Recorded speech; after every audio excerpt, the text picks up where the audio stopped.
127 Use of the requisites by the 7 kinds of trainers is called use as an inheritance, for they are the Buddha's sons, therefore they make use of the requisites as the heirs of requisites belonging to their father. But how then, is it the Blessed One's requisites or the laity's requisites that are used? Although given by the laity, they actually belong to the Blessed One, because it is by the Blessed One that they are permitted. That is why it should be understood that the Blessed One's requisites are used. The confirmation here is in the Dhammapada Sutta, MN 3. Use by those whose cankers are destroyed is called use as a master, for they make use of them as masters because they have escaped the slavery of craving. 128 As regards these kinds of use as a master and use as an inheritance are allowable for all. Use as a debt is not allowable, to say nothing of use as theft. But this use of what is reviewed by one who is virtuous is use freed from debt because it is the opposite of use as a debt or is included in use as an inheritance too. For one possessed of virtue is called a trainer too because of possessing this training. 129 As regards these 3 kinds of use, since use as a master is best, when a bhikkhu undertakes virtue dependent on requisites, he should aspire to that and use them after reviewing them in the way described. And this is said, 45. The truly wise disciple, who listens to the Dhamma, as taught by the Sublime One, makes use, after reviewing, of alms food, and of dwelling, and of a resting place, and also of the water, for washing dirt from robes, SN 391. So like a drop of water, lying on leaves of lotus, a bhikkhu is unsullied by any of these matters, by alms food, and by dwelling, and by a resting place, and also by the water, for washing dirt from robes, SN 392. Since aid it is untimely, procured from another, the right amount he reckons, mindful without remitting, in chewing and in eating, in tasting food besides. He treats it as an ointment, applied upon a wound, source untraced. So like the child's flesh in the desert, like the greasing for the axle, he should eat without delusion, nutriment to keep alive, source untraced. 130 And in connection with the fulfilling of this virtue dependent on requisites there should be told the story of the novice Agarikita the nephew. For he made use of requisites after reviewing, according as it is said. Seeing me eat a dish of rice, quite cold, my preceptor observed, "Novice, if you are not restrained, be careful not to burn your tongue." On hearing my preceptor's words, I then and there felt urged to act. And, sitting in a single session, I reached the goal of arahantship. Since I am now waxed full in thought, like the full moon of the 15th, M3 277, and all my cankers are destroyed, there is no more becoming now. 46. And so should any other man, aspiring to end suffering, make use of all the requisites, wisely after reviewing them. So virtue is of 4 kinds as virtue of Padamokha restraint, and so on. 131:18. In the first pentat in the 5-fold section the meaning should be understood in accordance with the virtue of those not fully admitted to the order, and so on. For this is said in the Pisamhit, A. What is virtue consisting in limited purification? That of the training precepts for those not fully admitted to the order, such is virtue consisting in limited purification. B. What is virtue consisting in unlimited purification? That of the training precepts for those fully admitted to the order, such is virtue consisting in unlimited purification. C. What is virtue consisting in fulfilled purification? That of magnanimous ordinary men devoted to profitable things, who are perfecting the course that ends in trainership, regardless of the physical body and life, having given up attachment to life, such is virtue of fulfilled purification. D. What is virtue consisting in purification not adhered to? That of the 7 kinds of trainer, such is virtue consisting in purification not adhered to. E. What is virtue consisting in tranquilized purification? That of the perfect ones. Disciples with cankers destroyed, of the Buddhas, of the perfect ones, accomplished and fully enlightened, such is virtue consisting in tranquilized purification, Pais I 42-43. 132, a. Herein, the virtue of those not fully admitted to the order should be understood as virtue consisting in limited purification, because it is limited by the number of training precepts, that is, 5 or 8 or 10. B. That of those fully admitted to the order is describable thus: 9,000 millions, and 100. And 80 millions then as well. And 50 plus 100,000. And 36 again to swell. The total restraint disciplines. These rules the enlightened one explains. Told underheads for filling out. Which the discipline restraint contains. 35. So although limited in number, 47, it should yet be understood as virtue consisting in unlimited purification, since it is undertaken without reserve and has no obvious limit such as gain, fame, relatives, limbs, or life. Like the virtue of the elder Mahatissa the mango eater who lived at Sirigumba, see 122 above.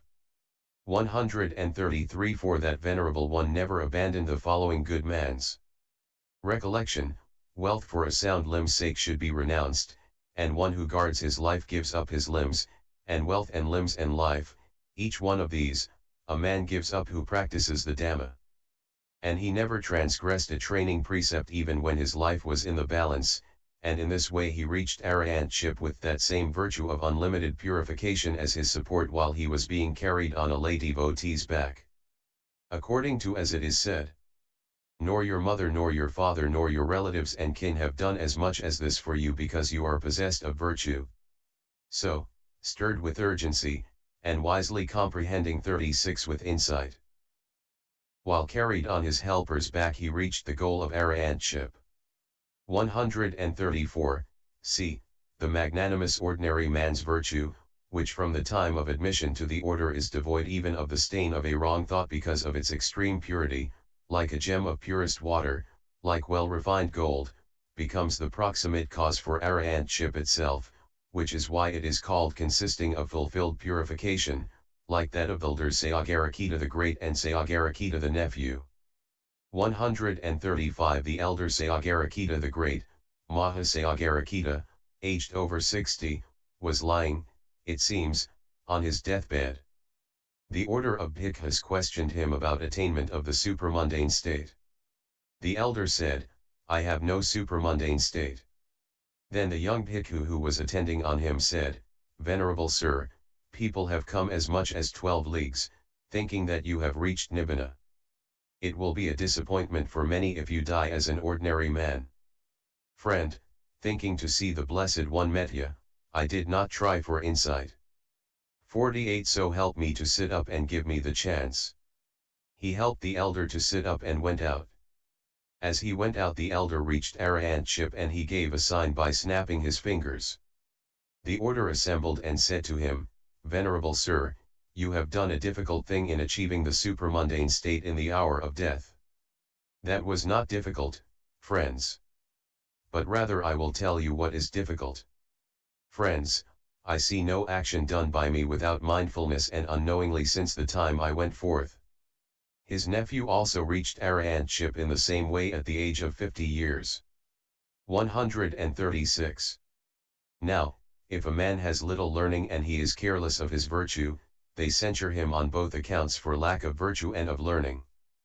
But if he is of little learning, yet he is careful of his virtue, they praise him for his virtue, so it is as though he too had learning.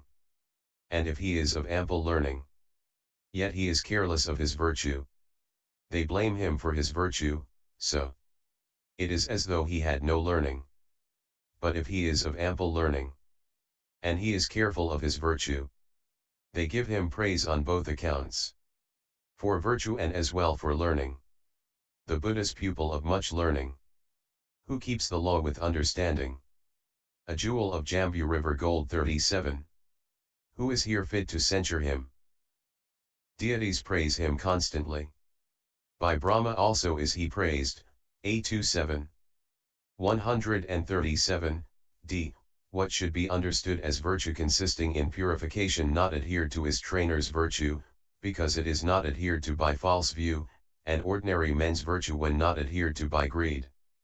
Like the virtue of the elder Tissa the landowner's son, Kumbhayaputa Tissathera. Wanting to become established in arahantship independence on such virtue, this venerable one told his enemies, I broke the bones of both my legs to give the pledge you asked from me. I am revolted and ashamed at death accompanied by greed. 49.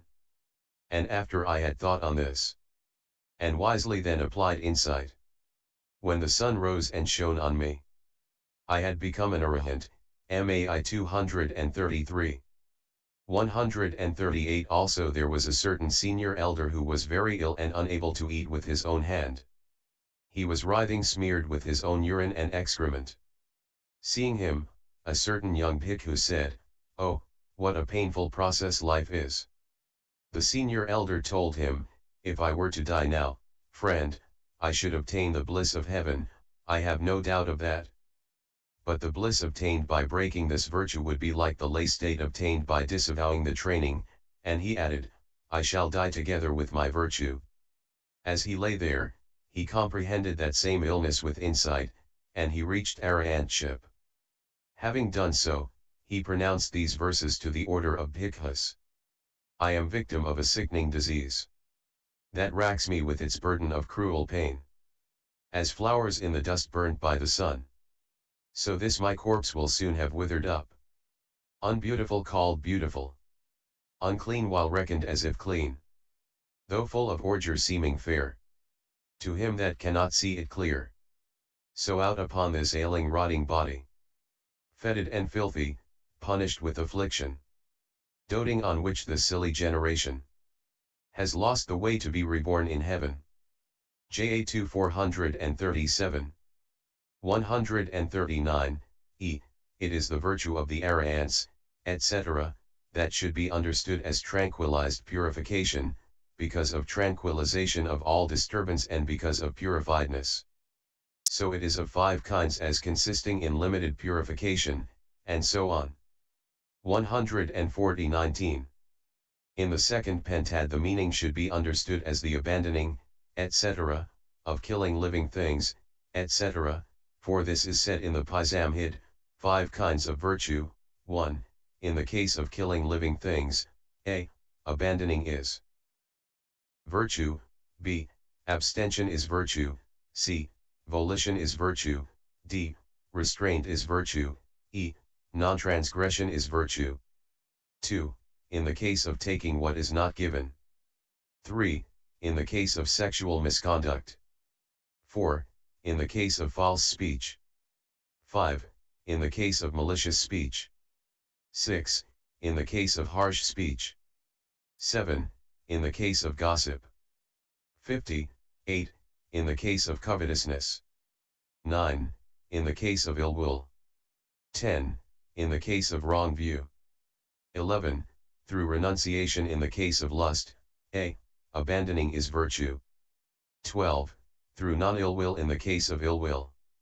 13. Through perception of light in the case of stiffness and torpor. 14. Through non-distraction, agitation.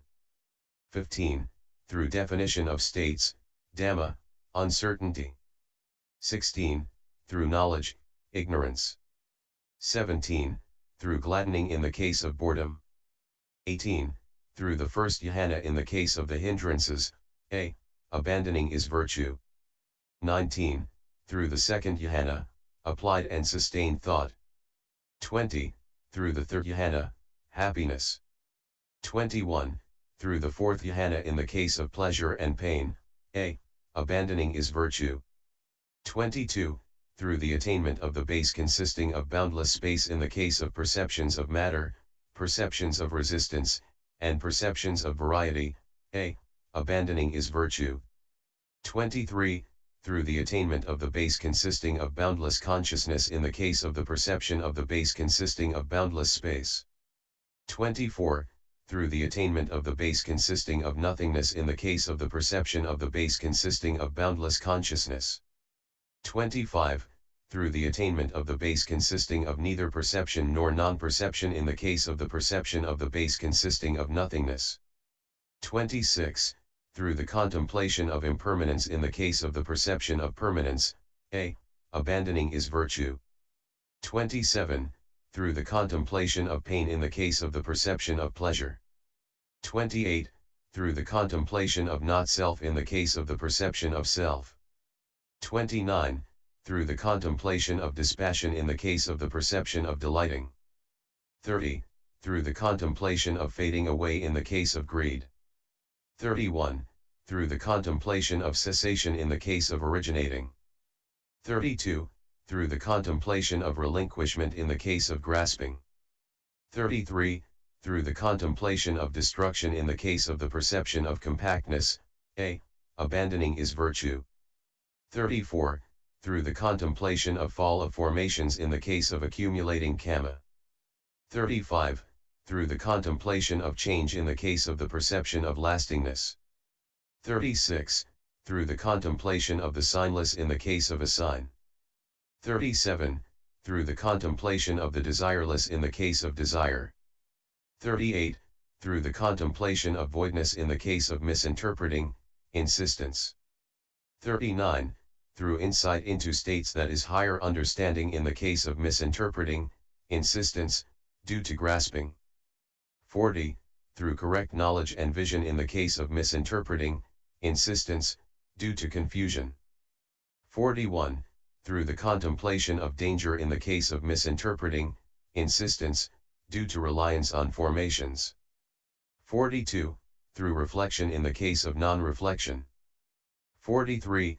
Through the contemplation of turning away in the case of misinterpreting, insistence, due to bondage. 44. Through the path of stream entry in the case of defilements coefficient with false view, abandoning is virtue. 45. Through the path of once return in the case of gross defilements. 46. Through the path of non-return in the case of residual defilements. 47. Through the path of arahantship in the case of all defilements, abandoning is virtue, b. abstention is virtue, c. volition is virtue, d. restraint is virtue, e. non-transgression is virtue. Such virtues lead to non-remorse in the mind, to gladdening, to happiness, to tranquility, to joy, to repetition, to development, to cultivation, to embellishment, to the requisite for concentration, to the equipment of concentration, to fulfillment, to complete dispassion, to fading away, to cessation, to peace, to direct knowledge, to enlightenment, to nibbana. 38, Payas I 46-47.